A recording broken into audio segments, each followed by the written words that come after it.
Ne aflăm în cea mai căutată zonă din Șelimbăr, strada Pictor Nicolae Brăna. De ce este cea mai căutată?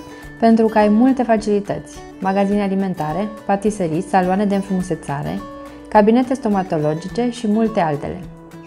În plus, accesul către oraș este facil, având cel puțin 3 căi de acces.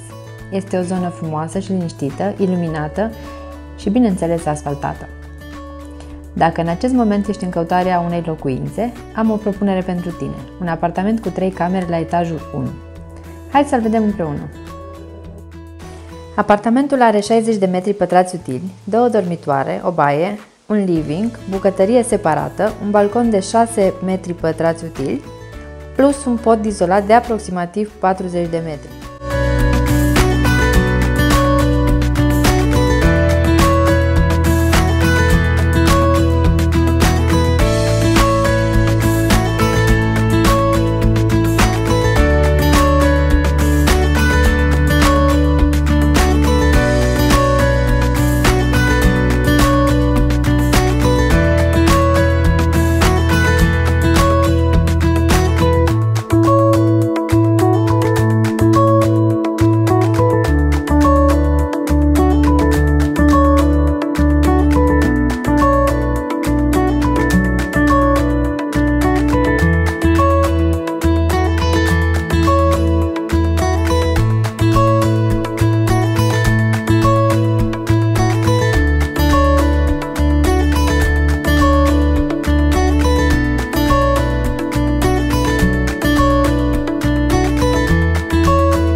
Aici?